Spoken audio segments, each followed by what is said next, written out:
Our marriage to Gwen needed a boost. Our fourth anniversary was approaching, and something had changed in the past few months. The change coincided with Gwen's recent promotion to project manager. She took on an important assignment when her boss went on vacation after a heart attack. The pressure built up, and Gwen's OCD, which was usually barely controlled, went into high gear. The time Gwen spent in the office increased exponentially, and our time together decreased proportionately. At first, Gwen seemed to appreciate the little things I did to relieve stress, rubbing my feet, putting the house in order, doing laundry. Then, about 6 weeks into her promotion, none of it mattered. My touch was unwelcome. My comments made in an attempt to encourage and support her were rejected. I was living with a stranger and was utterly desperate. Having spoken to long-married friends, especially those who knew Gwen and I as a loving couple, they were all surprised by my anxiety. My buddy Paul's comment was typical. Les, I find this hard to believe. Every couple goes through some lull, but you and Gwen have only been married for 4 years. This sort of thing shouldn't happen after at least 3 years or more. Are you sure you weren't imagining things? When I told Paul that it had been over 3 weeks since Gwen and I had last made love, he was surprised. When I recounted some of Gwen's recent remarks, he went from surprise to amazement and into boyfriend mode. Maybe she dumped you? I don't see how, or when. She works hard in the office. She's been put in charge of transitioning to a new platform. The A to Z project is in her lap. It's a career change. And Gwen is too career-focused and driven to miss her chance by sneaking off to some love haven. Well, I guess that's the way it is, buddy. Your wife has a project that's consuming her, and you're collateral damage. I thought about that, but something's not right here. Paul was looking at the bottom of his beer glass. I knew Paul well enough to read his mind. He was contemplating, should I have another drink or go home to my wife and kids? I saw a smile spread across his face as he made his decision and then signaled the bartender to close his glass. Paul loves his family. After paying the bill, he gave me one last piece of advice. Let me tell you one thing, Les. You shouldn't half blame Gwen for anything, especially if it's only her fault for working long hours under stressful conditions to finish this project. There's nothing worse than an unsupportive spouse. Don't be that person. The stranger sitting on the other side of me must have heard Paul's last comment. I could barely make out what the stranger said to the side. There is nothing worse than an unsupportive spouse, except a cheating spouse. I decided to do my best to trust but verify. For example, the following Saturday, when Gwen had to spend all day in the office installing new equipment, I called her mid-afternoon and asked if I could deliver pizza for lunch. Gwen replied, "Oh, Les, that would be so nice of you. But could you deliver 3 large pizzas? There are 4 of us here and we're all starving." I took their pizza orders and went down to her office to deliver them. Gwen introduced me to 2 guys I hadn't met yet. Janice I already knew from the last holiday party, and 2 of the guys, Brad and Clark, were newly hired. The 5 of us were sitting around eating pizza. The conversation was casual, though Brad was noticeably quieter, but I was used to that by now, having socialized with the tech guys. Keeping my head down, I tried my best to find out how Gwen was spending her time away from home. Undoubtedly, she spent all her time on this project, and I never once caught her out of the house. 3 weeks later, I sat at home waiting for Gwen. I hadn't detected even a hint of Gwen's bad behavior, but we still hadn't reconnected emotionally or physically. I decided to opt for a different tactic. Dinner was on the stove, the bottle of Merlot was breathing, the table was set, candles were burning, and there was a small vase of irises. It was 7:30 when Gwen walked through the door. Gwen looked at the table and was stunned for a moment, then smiled, kissed me, and took off her coat and shoes. Les, that's so sweet. I poured her a glass of wine. Wash up and change. Dinner will be served in 10 minutes. Then we need to talk. She looked at me and things spun around. When Gwen came downstairs, dinner was already served. Medallions, roasted potatoes, and asparagus. We ate while talking about our day. When the last bite was eaten, Gwen leaned back in her chair, unable to wait any longer. "What's this, Les?" I pulled out an envelope and opened it. "Gwen, I know how difficult the last 5 months have been for you, and I know your conversion date is in 2 weeks on Saturday. I think we need to spend some time together after your conversion. Given that you'll want to stay close to us for at least 2 weeks after your conversion, I've booked a week-long vacation for us that starts in a month. We have 24 hours to say yes or no, and if I don't cancel by 4 o'clock tomorrow, We will lose 25% of our prepayment. I showed Gwen a brochure for a resort in the Caribbean. We're flying first class to the Dominican Republic, an all-inclusive couples resort. Leaning back in my chair, I watched Gwen, who was alternately looking at me and leafing through the brochure. After a long minute, she spoke. Tears stood in her eyes. The forest, it's wonderful. I would love to go on vacation with you. The timing is perfect. Everything should be ready for our departure. Thank you for that. The next 4 weeks dragged on interminably. Gwen's project was ready, the remodeling was going well, and the hiccups that occurred during the remodeling were minor and easily fixed. I parked the car in a remote parking lot and we took the shuttle to the terminal. Of our luggage, we only had 2 small suitcases, my backpack and her purse. I wasn't going to wear anything but shorts, a polo shirt, and a swimsuit all week. Gwen had 3 sundresses and 2 pairs of shorts in her carry-on. We picked up our boarding passes and were standing in line to go through first-class security when a familiar face approached us. Gwen looked shocked and probably spoke louder than she intended. "Brad, what are you doing here? I need to talk to you, Gwen." I was furious, thinking it was some kind of problem at work. "Can't this wait until Gwen gets back from vacation?" Brad ignored me. "Gwen, we need to talk now." I started to say something again, but Gwen interrupted me. She looked upset and worried. "Les, please go ahead. I'll sort this out and I'll be right beside you. It will only take a few minutes." I hesitated, Gwen repeated. "Please, Les, just carry on. I'll be right there." She turned to Brad, looking incredibly angry. I decided that if I stayed here, I would only delay the time when she could say something. I looked at my watch and made my way through security. When I got to the gate, the plane was already boarding. I needed a drink, I knew where to get one, and I had made the second biggest mistake of my life. I walked through the first-class passenger lane, presented my boarding pass, walked across the aisle and sat in my seat. When the flight attendant approached me, I didn't even give her a chance to speak. "Hi, can I get a double bourbon, non-carbonated?" I must have said it politely, because the girl returned with my drink less than 30 seconds later. I thanked her by taking a big gulp and the liquid warmed my throat, penetrated my brain and instantly sent a wave of calm to my heart. The last passengers were boarding. I pulled out my phone to call Gwen. There was no answer, the call went to voicemail.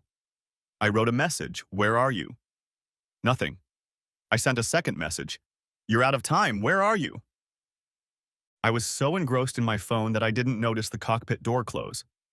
My body registered the movement of the airplane. We were pulling away from the gate. At the same time, a text message arrived on my phone. It was from Gwen, and it read, "I'm sorry." The flight attendant was standing next to me. "Sir, you're going to have to turn your phone off." Her voice brought me out of my stupor. "Can I get off? It's an emergency." "What kind of emergency?" "My wife. She didn't make her flight. I think she might have left me." "I'm very sorry, sir. We can't go back to the gate on an occasion like this. Think of the other passengers, please. Any delay affects them." The look on my face must have spoken volumes about my helplessness because she handed me a small bottle of bourbon before beginning the safety briefing. 5 long hours later, the plane landed at the Punta Cana airport in DR. As soon as I was allowed through, I dialed Gwen's number. Of course, she didn't answer. Why would she? As I hung up, I noticed a missed call from her and got a voicemail message. It sounded like she was crying, and it took me 2 tries to understand it. "Les, I'm sorry, but if you read the letter I sent you, it will explain everything. I'm sorry I chose the coward's way. You deserve better." That was it. I logged into my email using my phone. There was a message from Gwen. The plane was ready to land. What bad timing. I got off the plane, sat down as soon as I could, and read Gwen's email. "Les, I'm sorry, I thought I could get away from you and we could start over. For the last 4 months, until you surprised me with the idea of leaving together, I've been having an affair with Brad." Gwen had written an entire page, alternating between apologies, excuses, and descriptions of what, why, with whom, and for how long. I sat reading the note and tried my best to stay calm. I probably wasn't very good at it. When I finally stood up and moved through customs, something about my appearance must have rang a bell in the customs agent's head. Before I knew it, I was in a small room with my luggage and 2 agents. Fortunately, one of the agents spoke fluent English, and I managed to convince him to read my wife's Dear John letter to see why I looked like a lost soul. Could there be a worse sight than a pathetic simpleton who has just been exposed as a cuckold? The expression on my face was horrible, but I didn't cry, trying my best to hold myself together. I was released within the hour. I walked in at dusk and caught a shuttle to the resort. By this time, it was almost 8 o'clock. I wanted a drink and went to bed. The pains did not stop. When I tried to check into my room, the girl asked, "Where is your wife?" My wife couldn't make it. "I'm very sorry, sir. This is a couple's resort, and I can't allow you to check in without your wife. I paid $5,000 for the week. I need a room. Can't you make an exception?" She couldn't. I asked to get the manager. The night manager came to the desk and explained the rules to me, reminding me that the reservation had clearly stated that single rooms were not allowed under any circumstances. When I asked where I could sleep that night, he kindly called another resort down the beach that had rooms available. He even had a bellman drive me to that resort. When I tried to check in at the second resort, my credit card was declined. I pulled out a second card that I carried with me just in case. It was declined again. I tried calling Gwen to find out why our cards weren't working. No answer. I called both banks' hotlines and was told the cards had been canceled. I sent Gwen a text message. "Why did you cancel the cards?" 10 minutes later, I received her reply. "Brad offered to cancel the cards. He said you wouldn't need them because the resort was prepaid and all-inclusive." Reading her response, I think I must have surprised the hotel clerk by letting out a string of four-letter and other swear words out of my mouth. Fortunately, my only good fortune that day, I had over $600 in cash with me. I had paid for the night in cash and had a little over half the cash left. I walked into my room, probably the crappiest $300 a night room I've ever had the misfortune to stay in, and sat down for a moment to gather my thoughts. I couldn't access my bank accounts. I'd have to call the bank in the morning. Just in case, I called my brother in Denver. After explaining the situation, assuring him and his wife that I wasn't playing a joke on them, and hearing both of them say, "No, not Gwen." And what a bitch. I was finally able to get to the bank. I was finally able to get to the root of my pressing problem. My brother agreed to go to his bank first thing in the morning and wire a few thousand to the nearest Western Union. I then called the airline. It turned out that my ticket was non-transferable. My fault for choosing the cheapest option, which means the tickets were not insured. I learned that if I wanted to pay cash for return tickets, I would have to buy them in person at the terminal. The first available flight out of Punta Cana was a red-eye on Tuesday night. I sat down to read Gwen's letter for the second and final time. "Les, I'm sorry, I thought I could get away from you and we could start over. For the last 4 months until you surprised me with the idea of leaving together, I had been having an affair with Brad. I wasn't going to cheat on you. As the project became more intense and I spent less and less time with you and more with Brad, I started leaning on him for emotional support. No, it wasn't supposed to happen, but it did. After his first kiss, I resisted for weeks, but eventually, during a long Saturday at the office and after the rest of the team had left, I gave in to his advances and became an adulteress. I kept wondering why you didn't notice me drifting away from you, and it drew me to Brad. It's only now, as I sit here writing this letter, that I realize how many times you asked me what was bothering me and if there was anything you could do to help me. But now, it's too late to acknowledge everything you've tried to do for our marriage, including booking a week at a resort. When you told me about the week we spent together to rebuild our relationship, it was like you opened my eyes. In that moment, I realized that I wanted to be married to you. The very next day, I told Brad that it was over. It was hard for him to accept. Not a day went by that he didn't try to rekindle our affair, and for the most part, I didn't give in to his entreaties. Yes, I'm weak. I was weak when I gave in to his temptation and started an affair. I was weak when I let him convince me to say goodbye one more time over the past few weeks. And I was weak when Brad showed up at the airport and convinced me to miss our flight and our week together. I hope you can spend this week so that you have at least a little time to forget about us. Brad told me that if it were him, he'd want to spend this week at a paradise resort, with great food, lots of drinks, sunshine, and time off work, just the way he'd want it to end.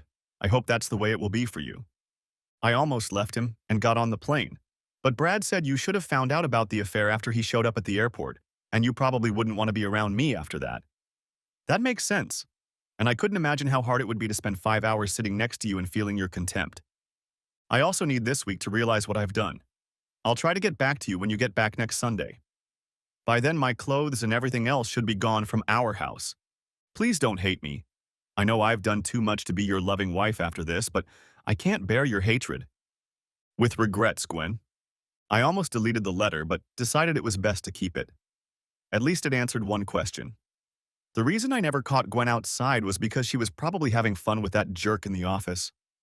The bar would be open for the next hour. Just enough time to go downstairs, have a drink, and toast to my whore wife's infidelity and the end of my marriage. When I was growing up, my father made sure all 3 of his children heard his lesson about drinking and binge drinking. I heard it before my senior year of high school and again, the morning I turned 21. Drinking has never solved problems. And what's worse, there are 3 kinds of bad drunks. They are the crybaby, the aggressive asshole, and the laughing hyena. Don't be any of them. Drink slowly and calmly. Enjoy the high, but know your limit. And if I ever find out you're drinking and driving, I don't care how old you are, I'm going to take your car away from you and give you a beating. The thing is, Dad wasn't a tea drinker. He could take a drag on a beer just as well as anyone else. But I never saw my dad get drunk, or act stupid, or get behind the wheel after drinking more than 1 beer. He lived by his own rules. So I knew I would leave the bar after 2 beers, but before I went back to my room, I would enjoy both. After drinking my first president, I looked around the bar. There were 2 single guys, 4 couples, including 2 guys who I assumed were a couple, and a 5th couple trying their best to charm each other on the dance floor. The bartender was watching me looking at the Hummer, and when our gazes met, we laughed. The guy on the dance floor weighed probably 60+ pounds, and the lady looked like olive oil. You young people can look her up on the internet. I almost said out loud to the bartender, at least his wife didn't leave him at the damn airport. It got me thinking, how did I screw up? Did I really screw up? Had all our 5 years together, including 4 years of marriage, been some kind of illusion? I didn't think so. It seemed to me that up until a few months ago, Gwen and I really loved each other and were happy. That got me thinking as I sipped my 2 beers. We had met 5 years ago at a baseball game of the Chiefs, Peoria's minor league team. Gwen was with a group of girls wearing a Ryne Sandberg jersey. Although the Chiefs are affiliated with the St. Louis Cardinals, there are a lot of Cubs fans in this part of Illinois. I sat down next to them and immediately proceeded to meet a tall blonde with a pretty face and long legs. I bought all 4 of them a beer to introduce myself, then used her tank top to strike up a conversation. You seem a little young to be wearing Sandberg's jersey. He was a little ahead of your time, wasn't he? Ryne Sandberg was my dad's favorite player. He bought it for me. I introduced myself and extended my hand. I'm Thomas Lester. Everyone calls me Les. She took my hand. Gwen Harper. Everyone calls me Gwen. She told me that she was a senior at Bradley University majoring in information technology. I told her that I had been out of college for 2 years and was working at Caterpillar in the engineering department. Somehow, we got back to the topic of Sandberg jerseys. Dad said the 5 best days of his life were the day he married Mom, the day I was born, the day my brother Pete was born, the day he was drafted by the Cubs, and the day Ryne Sandberg hit 2 home runs off Bruce Sutter. Your father played for the Cubs? Never made the main team, but spent 2 years in the Iowa AAA. That's still pretty good. Gwen and I talked for the rest of the game. When she left with her friends, she gave me her phone number and told me to call. I called the next day. We dated that weekend, and that was the beginning of our romance. It took a few months before I finally got Gwen into my bed. She was not only beautiful, but she loved sports and was very capable. She ended up graduating summa cum laude. We had one problem that could have been crucial. Her friends, and especially her father, were very, and I mean very competitive when it came to their sports teams. My alma mater, Purdue, played men's basketball with Bradley. We were all at the pub watching the game. I love it when Purdue wins, but I'm not on the team and can't control whether they win or lose.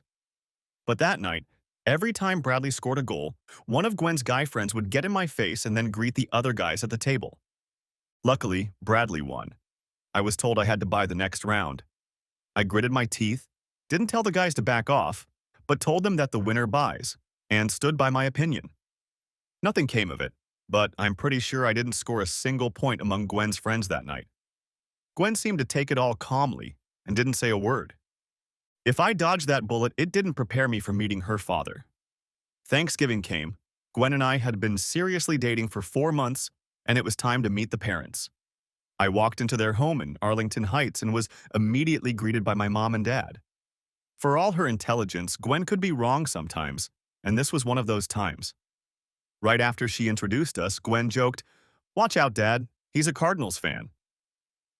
Was that just a grimace on the old man's face? It was 2011, 5 years before the Cubs finally went to the World Series and won it. And in the previous 10 years, the Cardinals had been there 3 times and won it twice. So I totally understand how this can be a sore subject for a Cubs fan, especially a guy who played in their farm system. I needed points with my girlfriend's family, and I downplayed being a fan. At least that's what I tried to do. On the surface, I was a Cardinals fan. Although, as I've said before, I'm a pretty bad fan when it comes to my teams. For the next 5 years, up until that day at the airport, I felt like I was on probation and my dad was just waiting for the next hit. Can I just say this? My dad was an asshole. I hope he's happy with how things turned out in the end. More on that later, of course. Gwen and I moved back to Peoria after Thanksgiving, and everything went back to normal. Gwen was about to graduate high school and had already gotten a job at State Farm in Bloomington. I called Mr. Harper, asked for his daughter's hand in marriage, and bought a ring. 2 days before Christmas, I introduced Gwen to my family. They liked her. And on Christmas Eve, I proposed. Gwen cried, said yes, and we started making plans to get married at the end of July, exactly 1 year after that day in Dozer Park. We didn't start living together. Gwen left her apartment to the 2 girls she shared it with, but 4 or 5 nights a week, Gwen stayed over at my place. It was pretty stupid, but her family didn't believe in premarital cohabitation. We found a small farmhouse to rent between Peoria, where I worked, and Bloomington, where Gwen worked, and moved there after our honeymoon. We got married on July 30th and honeymooned in Miami Beach. That was until 4 months ago when things went south and I found myself several thousand miles away from home, drinking Dominican beer alone. The bartender rang the bell to give the last call. I finished my second president, thanked him for giving me a good place to think things over, gave him a good tip, and went back to my room. Late Monday morning, after calling our bank and learning that all 3 of our accounts were closed, I went to the Western Union office to pick up the money my brother had sent. Taking a cab to the airport, I bought a ticket for Tuesday's flight, taking care not to lose anything ahead of time. It was the middle of the day when I returned to the resort, having extended my room until the next day. Now what? I didn't feel like starting to drink, so I put on my swim trunks and went for a jog on the beach, ending with a nice swim in the warm sea. I went back to my room right afterward. Nothing pisses off a guy who was dumped less than 30 hours ago like the sight of dozens of couples in romantic embraces. I ordered room service so I wouldn't have to see the same thing while eating. I spent the next 5 hours reading and almost finished reading the Vince Flynn paperback I bought at the hotel boutique. Tuesday, another long run, swimming, diffusing, then lunch in the city, a trip to the airport, 7 hours of reading another spy novel, boarding the plane, trying and failing to fall asleep on the plane, a 2.5-hour drive to our house. And here I am at home, standing and staring at the empty bed. Most of Gwen's clothes and personal belongings were already gone. It was Wednesday when I woke up after collapsing on the bed. I called my friend at his office and got the name of the lawyer.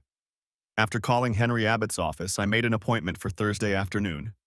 Mr. Abbott, call me Henry, had a businesslike demeanor. He wasn't going to be my best buddy, but he convinced me that he would do an excellent job representing and protecting my interests. He listened to my story and said he would have the documents ready for review on Monday if I could provide all the necessary information by Friday afternoon. I left with a whole list of necessary information and tasks that needed to be completed by Friday afternoon. Henry was very methodical. He made me write down every event from the moment Brad approached us at the airport to the time I was handed my papers, emphasizing that I was left in a foreign country with no means of support.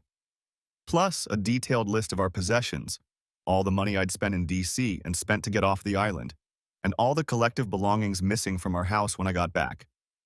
It turned out that my rush to get it all formalized didn't change a thing. Monday morning, as I waited at work for a call from Abbott's office to let me know the papers were ready for my signature, our secretary walked into my office. Les, there's a gentleman here to see you, but he won't tell you what he needs. That's okay, Sarah. I'll go to him. Henry warned me that Gwen could serve me first. He convinced me it would be better that way. That way, we'll know what they're thinking. Besides, you'll be in the role of the aggrieved party. She's the one dissolving the marriage, not you. It sounds logical from a legal standpoint, but getting the papers still sucks. When I read the papers, I got really angry and almost made the mistake of calling Gwen to yell at her. Fortunately, my brain turned on, and I avoided that trap. One of my friends told me that his wife's attorney baited him in a similar manner. My friend called his separated wife and started yelling at her. The next thing he knew, a no-contact order had been issued during the court hearing, further evidence of his abusive behavior. I brought the papers to my attorney and, as they say, the games began. 2 months after receiving the papers, my attorney and I were sitting in the courtroom waiting for the judge. When the judge walked in, I almost lost my senses. Of course, it had to be a female judge. I had heard horror stories of justice bullying guys in divorce court. I braced myself for the worst. Gwen's attorney presented a list of demands. Gwen didn't even look at me while her attorney did all the negotiating. I noticed that asshole Brad wasn't in the courtroom, a smart move on their part. My lawyer laid out our version of events. None of this was news to the judge. Everything had already been presented and considered beforehand. Her attorney had a chance to make a rebuttal, and then our final rebuttal. The judge asked Gwen a question, addressing her by her maiden name, just as Gwen's attorney had addressed her. Miss Harper, you make no allegations of violence by Mr. Lester.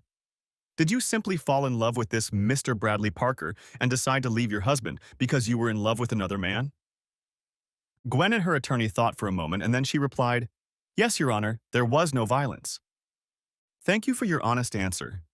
If there's one thing I won't tolerate in my courtroom, it's people using false claims of violence to gain an advantage.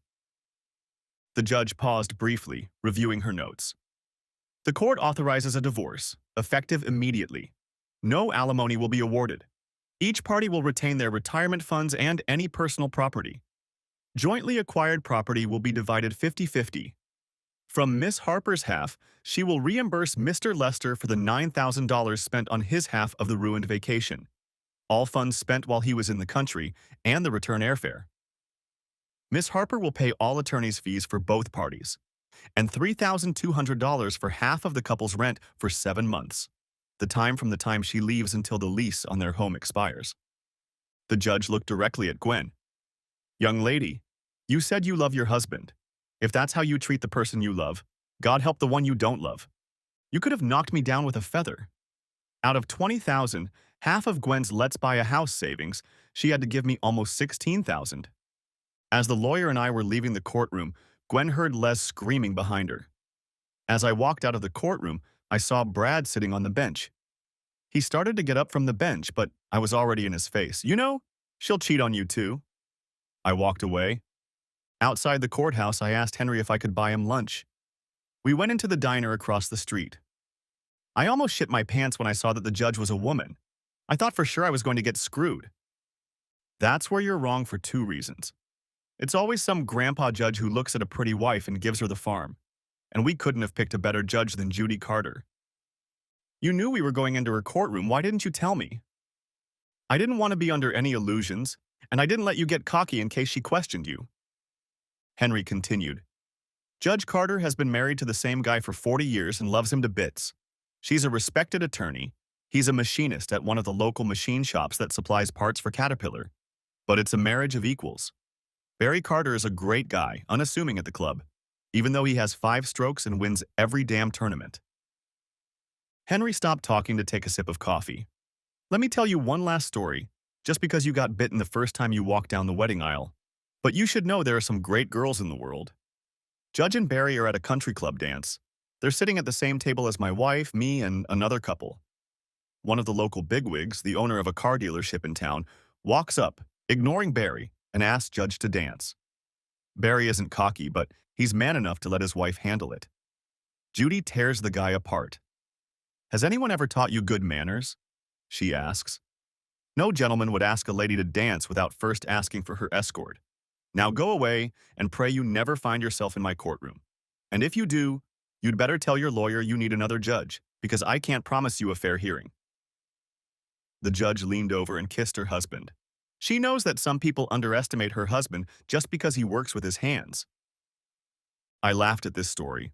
Only half an hour into Judge Carter's courtroom and I was already imagining what it would be like. "You're different from most lawyers. I'm sorry if it sounds like I'm judging your profession, but..." Now it was Henry's turn to laugh. "My father worked on an assembly line at CAT for over 30 years, while my mother stayed home and raised 5 children. The day I was accepted to law school, my father hugged me, congratulated me, and said, 'Don't become an asshole.' We finished lunch, I thanked him again, and we went our separate ways. Time to start a new life. Well-meaning coworkers and other acquaintances set me up on dates or recommended women they thought I should meet to get over my broken heart. The problem with all of these suggestions was this. I didn't need a new relationship yet, it was still too raw. I mostly hung out at local bars with a reputation for being a regular. I had enough free time to take dance lessons. But being a Lothario is always dangerous. One night, I spent an hour hanging out with one particularly well-built girl. We were about to leave when her left hand lit up, and there was an unmistakable lightness on her fourth finger, evidence of a recently removed ring. "Are you married?" She looked at me like a deer in the headlights and stammering said, "Yes, but my husband is away." "Where is he?" "In Afghanistan, he's in the army." "You should be ashamed of yourself. Your husband risks his life and you want to cheat on him?"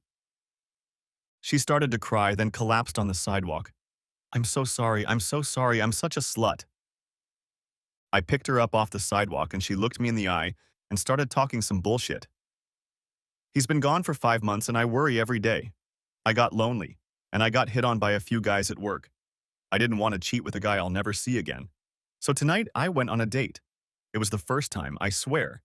I needed to feel like a woman. I'm such a slut." I looked across the street at the late-night diner. "Let's go get a cup of coffee. Put your ring on and let's go." I handed her the clean handkerchief I always carry with me. "Here, wipe your tears before we go in." Kelly and I sat in the diner for the next hour, and she told me all about Sergeant John Tyler. She told me about the 2 assholes in her office, including her supervisor, who were trying to get her to come to work. Their constant harassment was getting to her. I convinced Kelly to talk to HR. I drove Kelly to her house. We agreed to have lunch the following Saturday. I wanted to follow up with her to let her know that she needed to get rid of these 2 types of bullying, and I was going to make sure she did. About once every 3 weeks, we would meet for coffee and a sandwich. We would just talk. Kelly told me that eventually, the company transferred her to another department and reprimanded the 2 men. She walked into the coffee shop one day and the joy on her face was obvious to anyone who looked. "John is coming home in 2 weeks." I congratulated her, told her I was happy for her and thought it was our last lunch. She seemed saddened by this, but understood. "Thanks for being my friend, Les.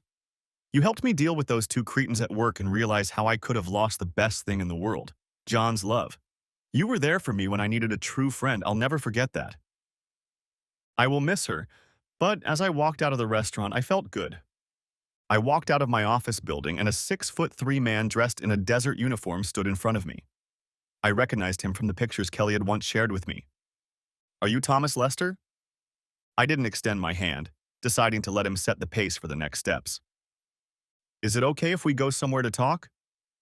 "There's a bar 4 blocks south of here. I can meet you there." "Okay." We got into our cars, he followed me. Inside, I bought my first drink. "Kelly told me what happened. I wanted to look you in the eye and hear it from you. I have to say, it's total crap to come home and hear your wife admit she went on a date."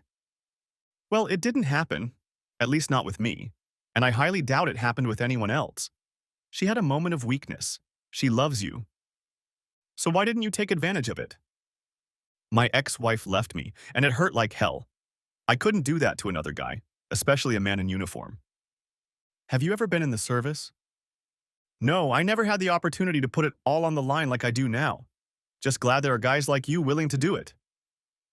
I'm starting to think I'm crazy for doing this. Risking my life and marriage out there, it would be a different thing if someone didn't care about the war. I'm thinking of going back to school. I was studying to be an electrical engineer when I went into the Army. If you decide to go to Purdue, let me know. I have some connections there, and it might help if you decide to apply. It can't hurt. I held out one of my business cards to him. I don't think we can be friends, Lester. I can't look at you without thinking about the fact that Kelly almost cheated on you. I appreciate what you did, but I just can't. It's okay. I understand, but the offer still stands. Even if we never meet again, I'll call if you ask. Some time passed while we drank our beers. John broke the silence.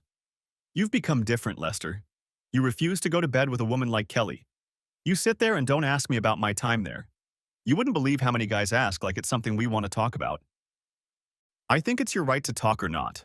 I'm not going to take vicarious pleasure in listening to your war stories. He finished his beer, shook my hand, thanked me for the beer and everything else, and then walked out. I got one letter from Kelly. John Tyler was leaving the service. They were moving to Texas, where he planned to finish his degree at the University of Texas. They were also planning to get pregnant as soon as he graduated. The letter included another thank you from her. I wish them all the luck in the world. I hope they will be an example of how a person can give in to temptation and almost fall, learn from the experience, and end up with a strong marriage. Despite my history, I am a hopeless romantic. 1 month later, early Sunday morning, someone knocked on my front door. I opened the door and was surprised to find Gwen's younger brother standing there. Looking over his shoulder, I saw her father sitting in the car in my driveway. Les, Dad and I would like to talk. Well, Pete, you can come in, but your father is as welcome in my house as I am in his. Tell him to stay in the car and you can come in. Pete got back in the car and spoke to my father.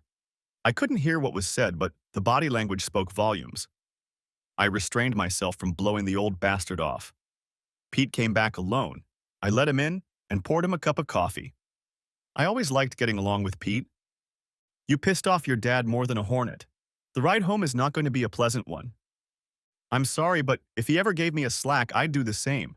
Now that I'm no longer with your sister, I don't have to pretend. Why don't you tell me why you're here? It's Gwen. Dad and I came to pick her up from that creep Brad's apartment yesterday. He hit her and gave her bruises.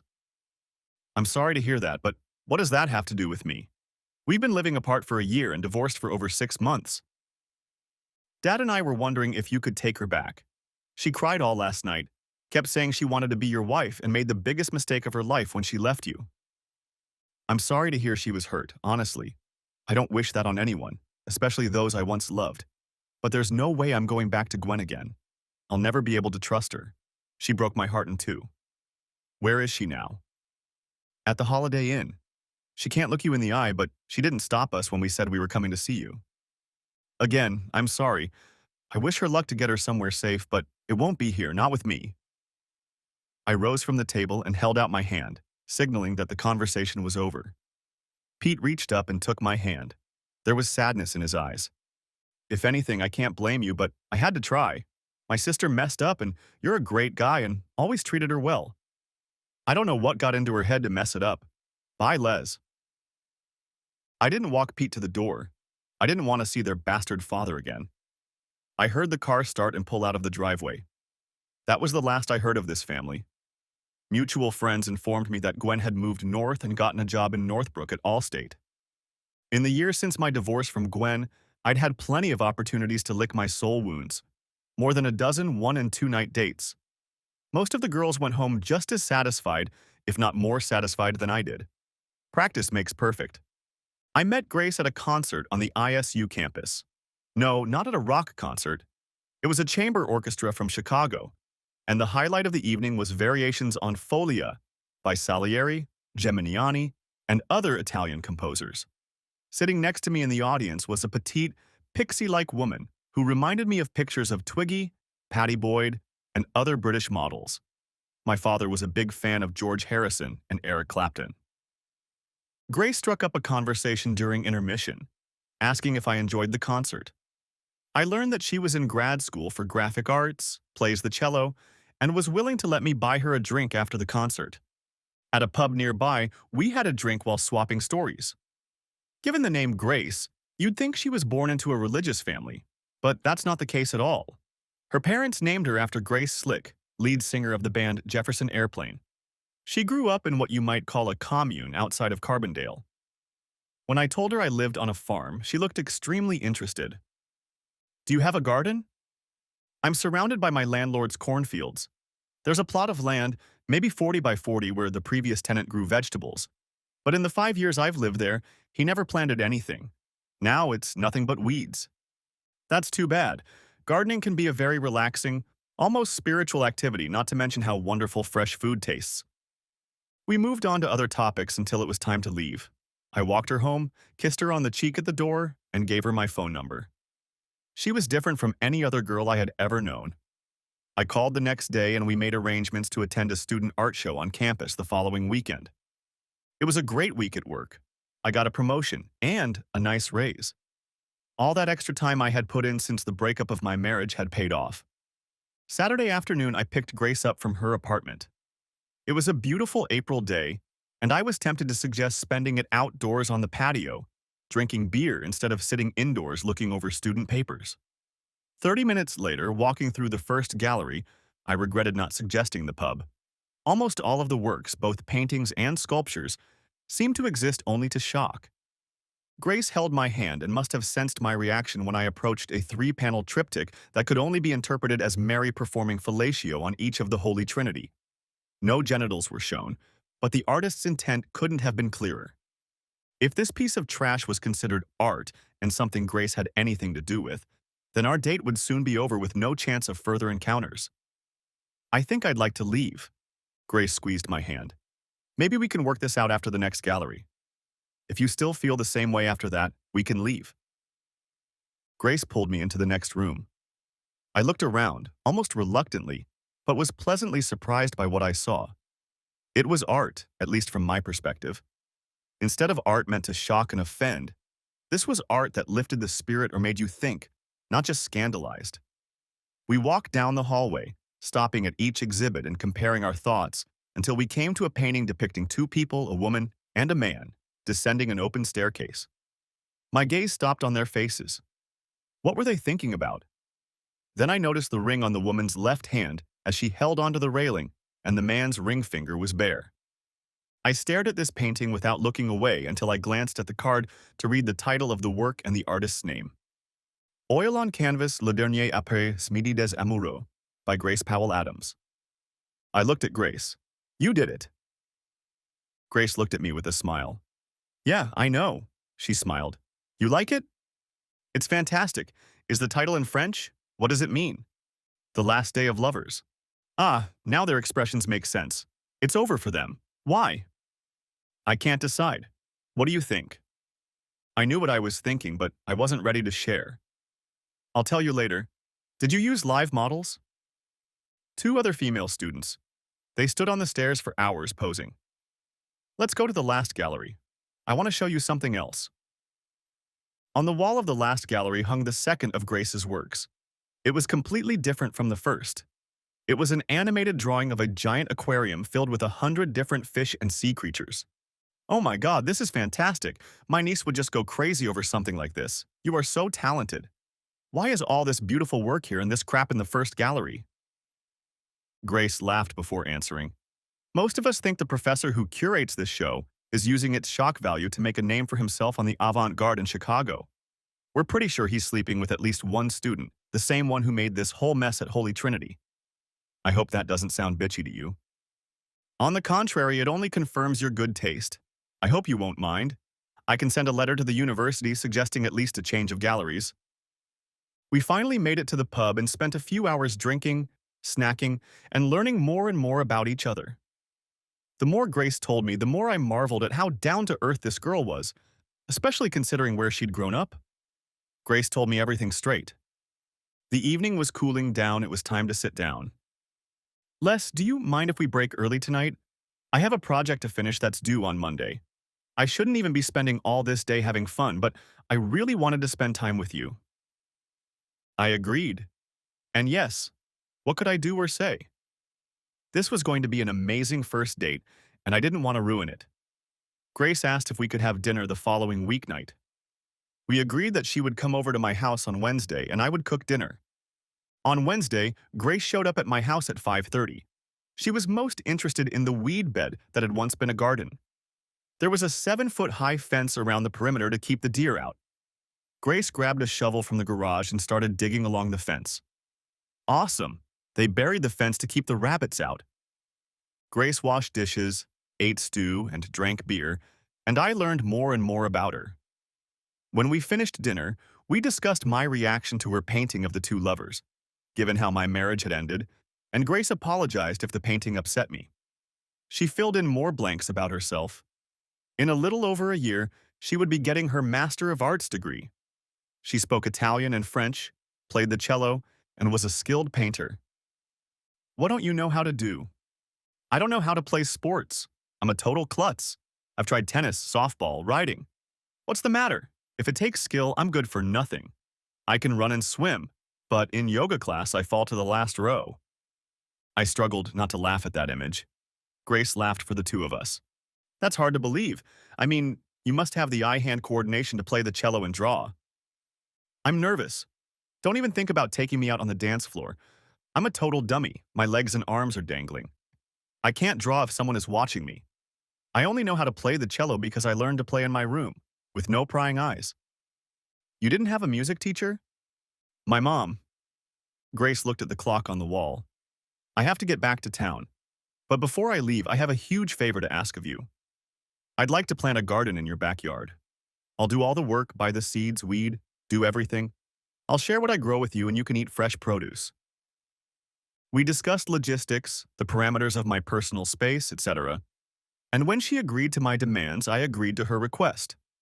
Sure, the thought of fresh produce was appealing, but what convinced me was the thought of Grace living with us for the next 6 months. For the next 2 weeks, Grace would call me at work, get my agreement to come over, and when she returned home, I would catch her working in our garden. One day, she rented a rototiller. She was halfway to the plot when I pulled up. I asked if I could work on it, she showed me how it worked, and I was done.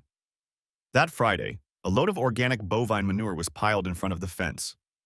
All weekend, we took turns wheelbarrowing it and applying it to the soil, even though it was drizzling rain both days. When we were done, Grace hugged me in surprise and kissed me. I've missed this activity so much since I left home.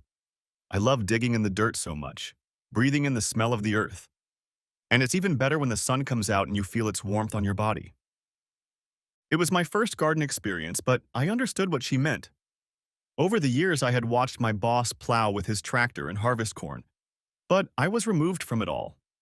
Working on this small plot of land was a hands-on encounter with nature. We went into the house and made sandwiches for dinner. I sensed something was bothering Grace and waited for her to bring it up herself. Les, my lease ends in 3 weeks, right after graduation. My roommates are graduating too. Could you let me rent a second bedroom here? I'll pay the rent and share in the food and utilities. Grace's question saddened me. I had hoped to be more than just a friend to Grace. We met on an ad hoc basis. With her studies, gardening, and my recent promotion, free time was limited. Obviously, Grace saw me as a roommate/friend, not in a romantic sense. But I liked her a lot. And if that was how we were going to spend our time together, I was fine with that. Yes? We sat down and discussed the details. Division of labor, how much she would contribute to the rent and groceries. I had to ask, what about guests? She looked at me cheerfully. What do you mean by guests? Well, if one of us brings home an overnight guest, how does that happen? I've never had roommates except for my ex-wife, so this topic has never come up before. How do you and your roommates deal with this problem now? It looked like Grace was about to cry. We ask all guests to be respectful of the other roommates. It's never been a problem. I decided to drop the subject. I suppose you and I can work it out if the issue ever arises. Shortly after that, Grace left.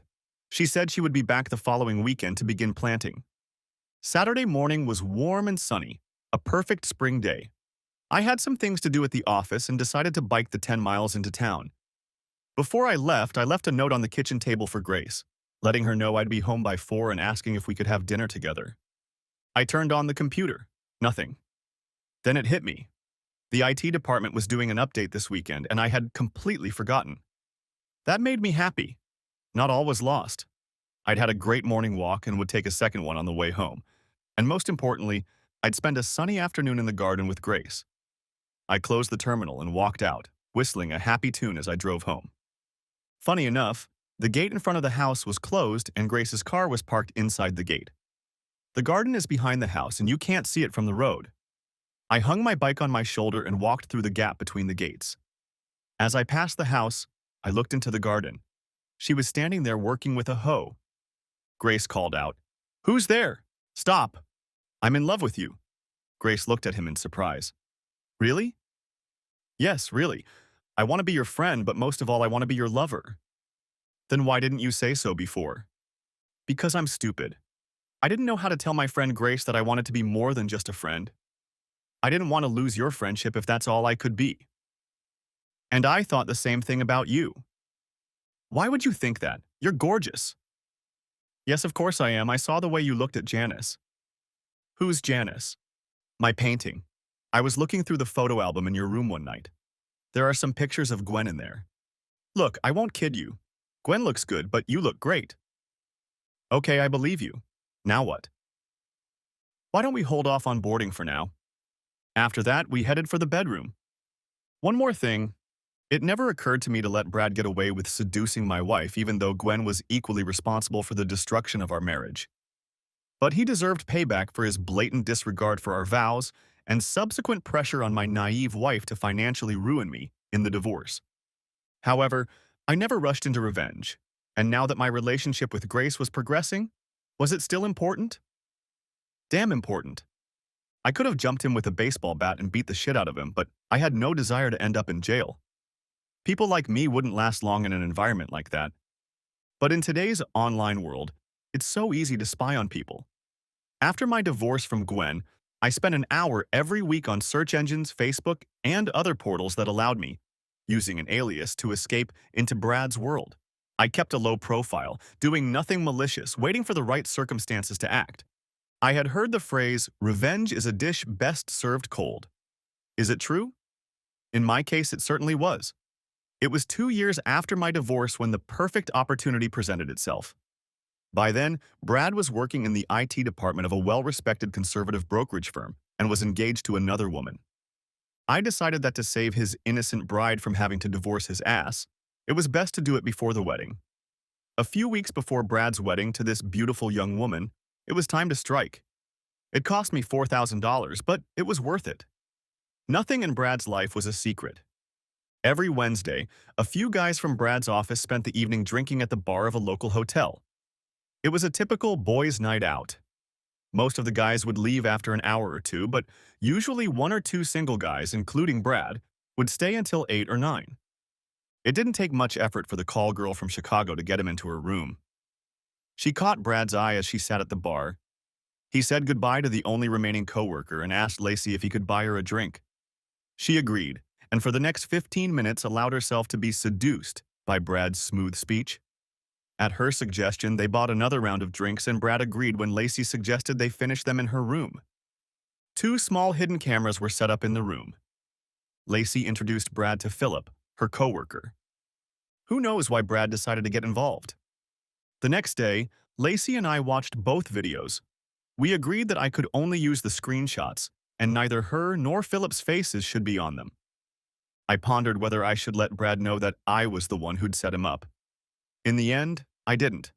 Call me a coward, but I didn't want the revenge series to escalate. Now I had a lot to lose given my relationship with Grace. Anyway, my revenge was complete. Brad was out of town, tail tucked. It would be a long time before the photos posted anonymously on the internet would disappear. I guess I should tell you about how things worked out for Grace and me. For the next 15 months, we lived together and loved each other in that farmhouse. Up to that point, I had been the happiest I had ever been in my life. Grace taught me a lot by making me read wonderful books and broadening my horizons. That first day of the 4th of July, I met her parents at the commune. Once again, I was unprepared for how they surprised me that weekend. Who would have thought that their community would bless me with the most wonderful Independence Day celebration I had experienced so far?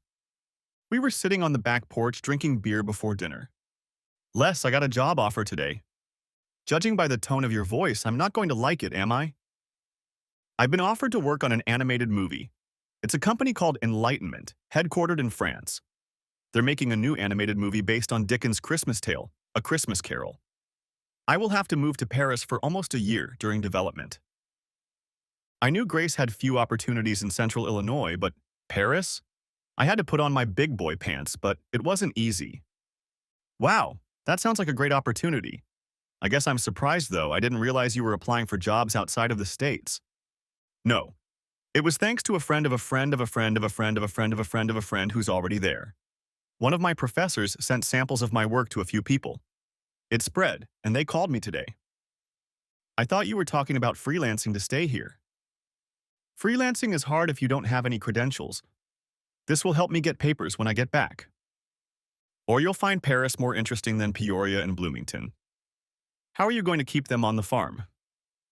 I've been thinking about that, baby. You always said you thought I was quite reasonable. You know how much I love the farm, and you must know how much I love you. When do you have to give them an answer? Before the end of the week. Well, you know me. I'm not going to say no and I'll back you 100%. Give me 2 days to recover and then I'll tell them it's okay, and you can give them an answer. Grace got up from the chaise lounge and sat on my lap. Her arms wrapped around my neck and her lips pressed against mine. I'm going to miss her. I wondered if I should tell Grace about her graduation present. The diamond ring was in my gun safe. 2 days later, when I told Grace that I was confirming her acceptance to work at Illumination, I didn't tell her about the ring. Grace left the day after graduation. I tried my best to be a cowboy, but it wasn't easy. I don't think I fooled anyone, but I hope Grace appreciated how I didn't fall apart.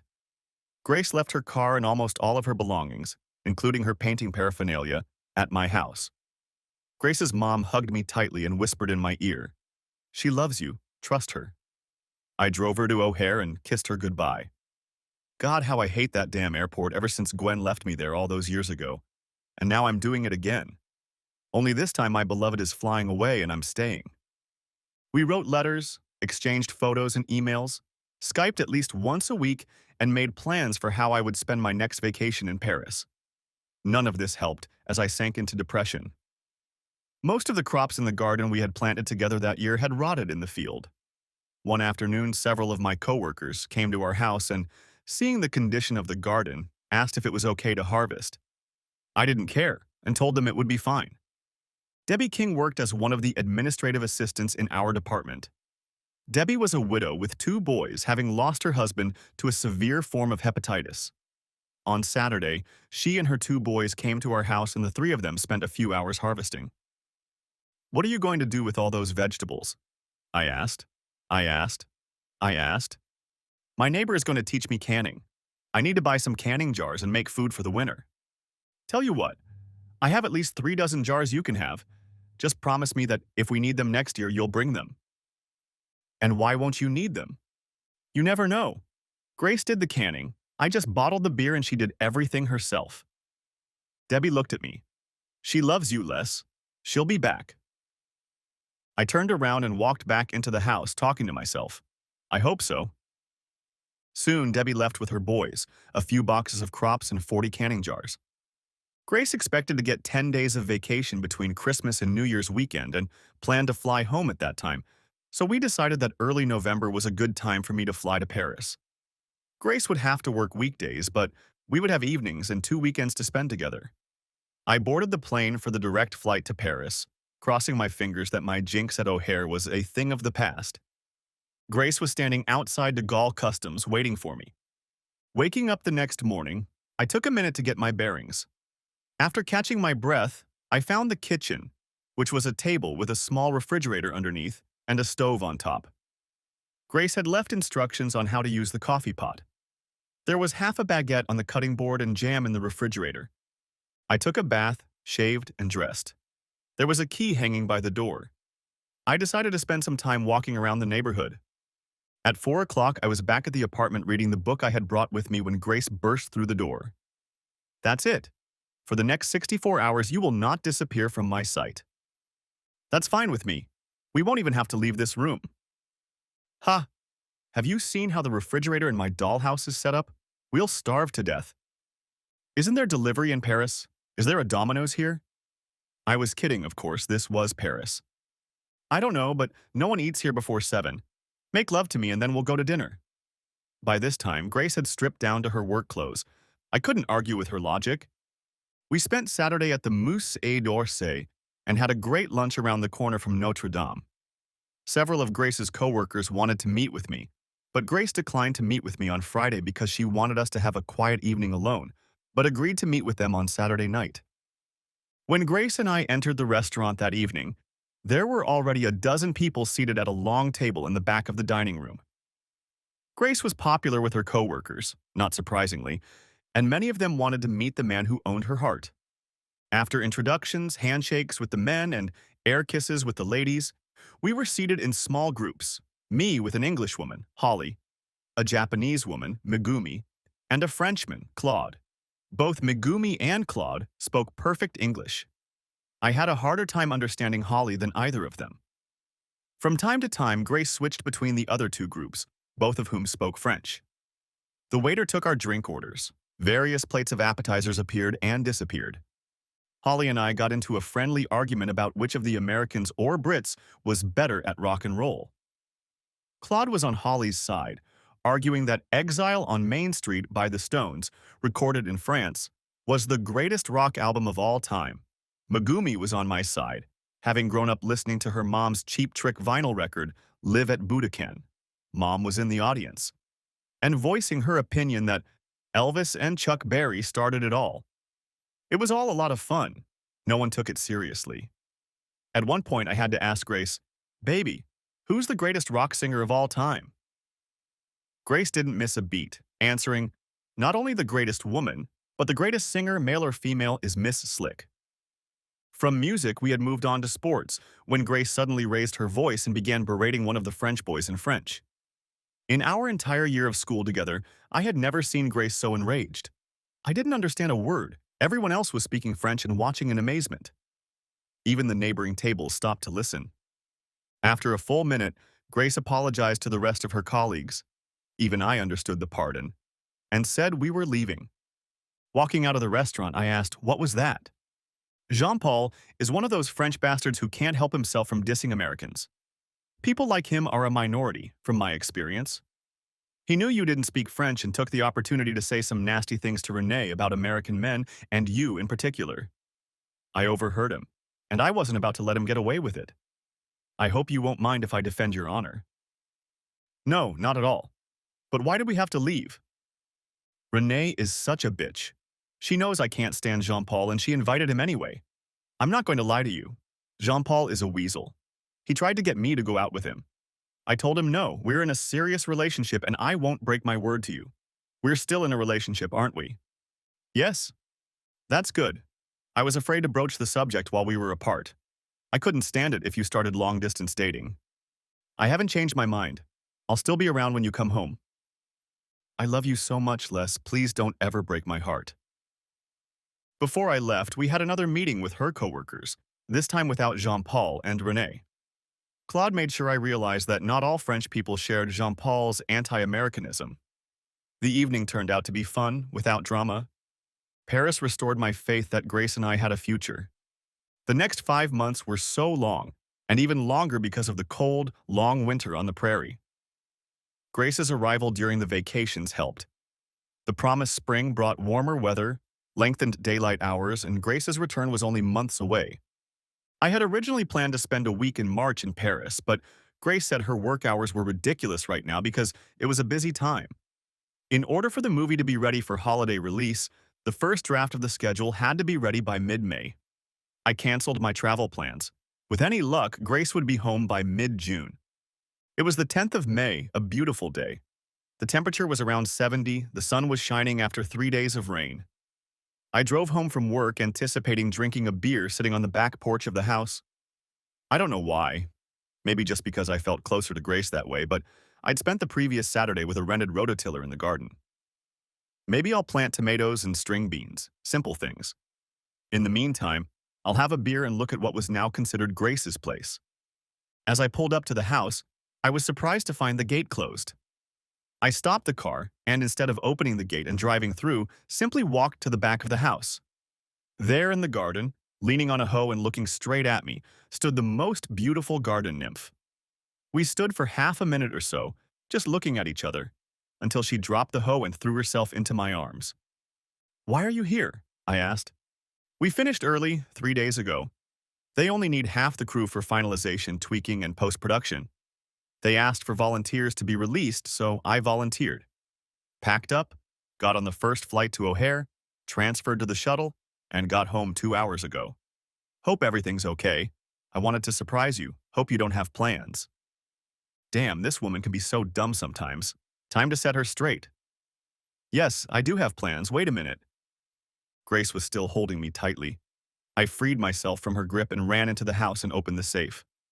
I opened the box and got down on one knee. Will you marry me, Grace? Like I said, she could be so stupid. I completely surprised her with my proposal.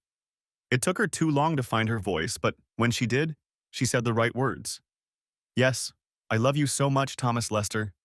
Isn't it too early on Sunday? We'll have time to get our license and visit family. On Sunday, we did get married. In the garden, wherever we could. It was a bit muddy, but the 20-odd guests, including both parents, siblings, and a few others, didn't seem to mind. And Grace wore a dress even though it was a garden wedding. I'm sure my parents appreciated that. Epilogue. Grace and I stayed at the farmhouse until the end of harvest. We spent the summer looking for a house of our own. We found the perfect place a few miles north of town and about a quarter-mile from the river, far enough away that we didn't have to worry about being flooded. It's 4 acres of land, 2 of which are wooded, and enough flat land to put in another garden for Grace. There's a 2-car house on the property and a garage that's bigger than the trailer. We will convert the south side garage into a studio for Grace, and we will have room for both cars. We will sell the 2-car house as soon as it is built. The builder dug the foundation and poured the basement walls, but the weather has turned bad and we'll have to wait until spring before they start building again. Grace does some freelance work, but mostly she paints. She's so good at it. For example, the painting Le Dernier Après-midi des Amoureux sold for $8,000. So while gardening, freelancing, and painting, Grace is a busy but happy person. It also gives her the opportunity to be a stay-at-home mom. Grace is pregnant with our first child, due in May. She wants 3 or 4 and we decided not to wait. Yeah, I'm a lucky son of a bitch. I have a wonderful, loving wife, a well-paying job that I enjoy, a baby on the way, and a beautiful piece of land to share with my pixie bride. Thanks for watching. Hope you enjoyed it. So subscribe to my channel and watch for the next video.